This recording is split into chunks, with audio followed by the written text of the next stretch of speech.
Hello, I'm Rebecca Herring. I'm Audrey Gillum. And I'm Laura Gregory. We are all teacher candidates at Young Harris College, and today we will be reviewing with you edTPA Task 2, which involves instructing and engaging students in literacy learning. When looking at Task 2, you need to think about what do I need to do. The first thing that you are going to need to do is obtain the required permission for videotaping. So this will be some kind of a form that you'll send home with your students where they get consent from their parents so that they can be recorded. The next thing you'll do is examine your plans for the segment to determine which clips that you're going to videotape. The third thing you need to do is identify lessons to video record. So after looking at your plans, which parts are you going to record? The fourth thing you need to do is provide 2 video clips.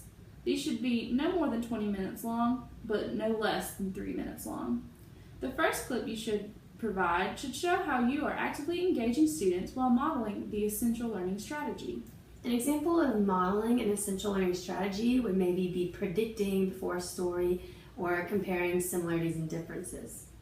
The second video clip should show how you support students to apply and practice that learning strategy to comprehend or compose a text. So if you were to pick the learning strategy of predicting, you could have your students maybe write a journal entry that morning about what they thought would happen in the book that they will be reading for the day. The fifth thing that you are going to add is another video clip where you are providing evidence of student language use, which should be no longer than 5 minutes long, or you can show that students are using this language through work samples. The sixth thing you'll need to do is select your class, which should be a minimum of 4 students.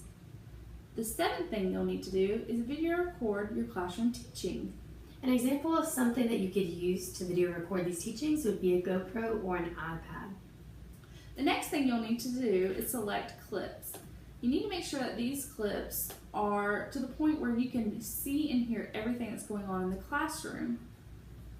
You can use clips where there is occasional places where you cannot hear what is going on, but if you do this, you need to provide a transcript of what is being said.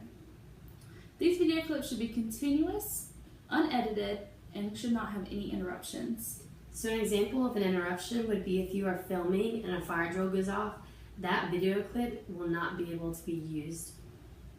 When also selecting clips, you need to ensure that the state, the school name, and the district name is not used, and students should only be called based on their first name.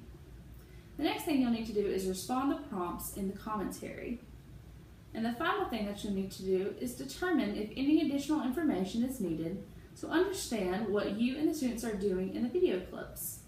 Examples of this could be any graphics that you want to include to describe what you did in those video clips or with an interactive board. And if you do include any kind of graphics, it can be added on, but it should be a minimum of no more than 2 pages. And it would be in your commentary. So in the what do I need to write section, you are going to write a commentary that is no more than 6 single-space pages with the prompts included. You can also insert 2 or less pages of supporting documentation, and this can be an audible transcripts or things like that that you need to understand your videos better. So the first thing that you're going to include in your commentary is identifying the lesson by the lesson plan number, so what day you're actually teaching.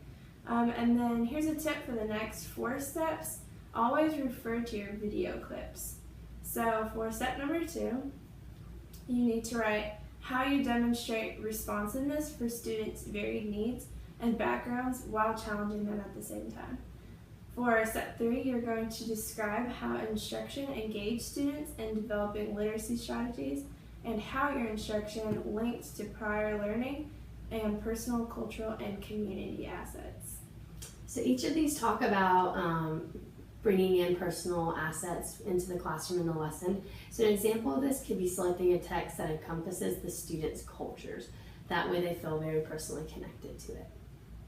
For step 4, you will need to write how you elicited and built on student responses to promote thinking and apply literacy strategies to comprehend or compose text.